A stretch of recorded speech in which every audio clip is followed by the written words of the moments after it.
네, 오늘도 참 좋은 날입니다. 오늘 말씀은 마태복음 25장 31절에서 41절입니다.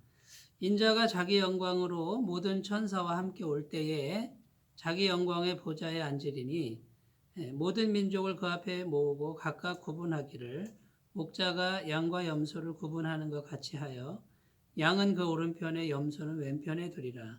그때의 임금이 그 오른편에 있는 자들에게 이르시되 내 아버지께 복받을 자들이여 나와 창세로부터 너희를 위하여 예비된 나라를 상속받으라.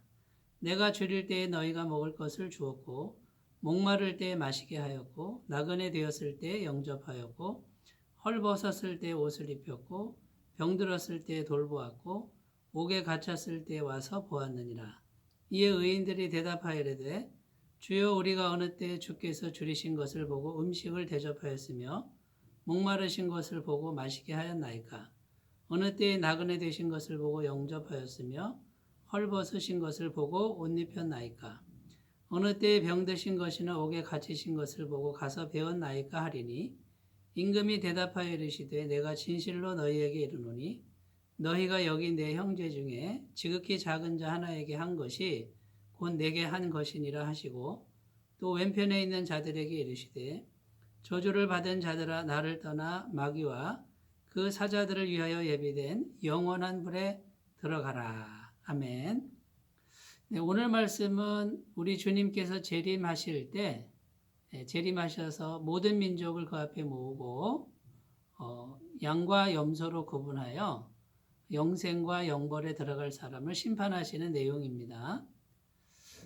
우리 육체의 눈으로 봐도 양은 흰색이고요. 염소는 검은색입니다.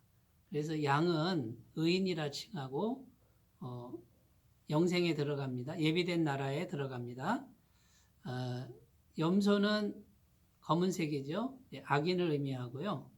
영원한 불, 지옥에 들어가는 그런 사람을 예표하고 있습니다. 그런데 오늘 말씀에 보면 천국에 들어가는 의인들이 천국에 들어가는 이유가 이런 겁니다. 주님께서 이렇게 선포하십니다.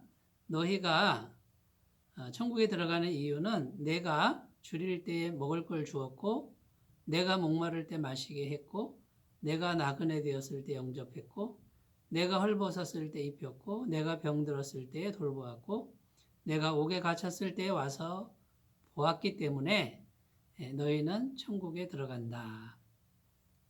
이렇게 선포하셨습니다. 그때 의인들은 고개를 갸우뚱하면서 주님 언제 우리가 주님께 이렇게 했습니까? 그때 40절에 이렇게 선포하십니다. 임금이 대답하여 이르시되 내가 진실로 너희에게 이르노니 너희가 여기 내 형제 중에 지극히 작은 자 하나에게 한 것이 곧 내게 한 것이니라. 여기 보면 지극히 작은 자 하나라고 이렇게 되어 있습니다. 헬라어 톤 엘라키스톤, 가장 무가치한 자 중에 무가치한 자라는 뜻입니다. 또 어떤 의미가 있냐면 자기 힘으로는 절대로 일어설 힘이 없는 그런 연약한 사람, 이런 의미가 있습니다. 그러니까 정말 연약하고 무가치하고 힘없는 그런 사람을 도왔다라는 것이죠. 그래서 너희는 천국에 들어간다라는 것이고요. 그 지극히 작은 자 하나에게 한 것이 곧 내게 한 것이다. 이렇게 선포하셨습니다. 여기서 우리는 질문이 생깁니다. 천국 가는 조건은 행위에 있지 않고 오직 예수님을 믿고 또 죄사함을 받으면 된다고 우리는 배웠습니다. 그런데 오늘 말씀은 지극히 작은 자에게 선행을 베풀지 못하면 천국에 못 들어간다라는 내용으로 비춰집니다.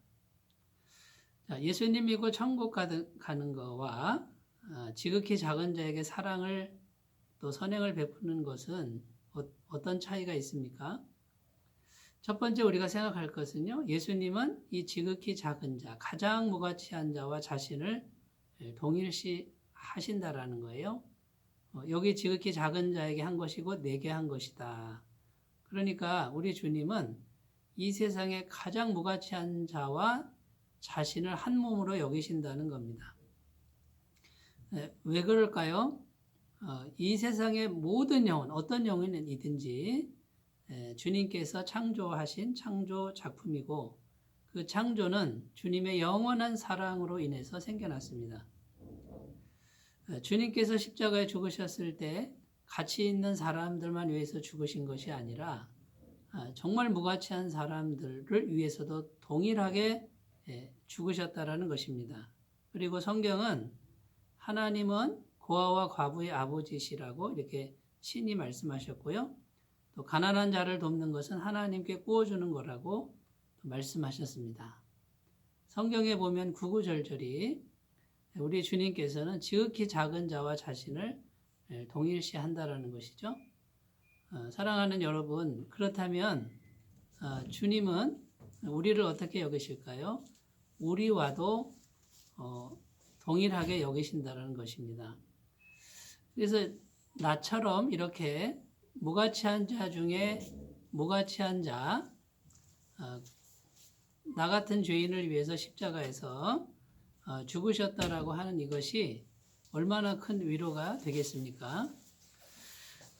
그러니까 만약에 우리 마음속에 정말 나 같은 무가치한 자를 위해서 주님께서 십자가에 죽으셨다라고 하는 이 크나큰 감격이 우리 중심에 있다면 우리는 우리 주위에 있는 가장 무가치한 자에게 능히 다가갈 수 있는 그런 믿음이 생길 줄로 믿습니다. 만약에 내가 무가치한 자가 아니고 나는 뭔가 가치가 있어서 주님이 나를 구원해 주셨다라는 생각이 있다면 우리는 우리 주변에 있는 무가치한 자에게 다가가지 못할 것입니다. 많은 분들이 오해를 합니다. 주님께서 나를 구원하신 것이 내가 뭔가 열심히 해서 기도를 하거나 헌금을 드리거나 또는 소유를 드리고 우리 가문이 믿음의 가문이고 여러 가지 이유를 찾습니다만 성경은 분명히 말합니다. 우리가 죄인 되었을 때 우리가 저주받고 사망권살에 있었을 때 우리가 전혀 변화되지 않은 상태에서 주님께서는 우리를 구원하셨다라는 것입니다. 이 감격이, 이 믿음이 우리 안에 살아있다면 우리는 저절로 또는 우리는 능히 자원함으로 이 무가치한 자를 소중히 여기고 도와줄 수 있을 것입니다. 두 번째 우리가 생각할 것은요. 주님이 정말 원하시는 게 뭡니까? 행위를 원하시는 게 아니고 우리 마음에 진실된 믿음을 원하고 주님의 구원의 사랑이 우리 안에 충만하기를 원합니다.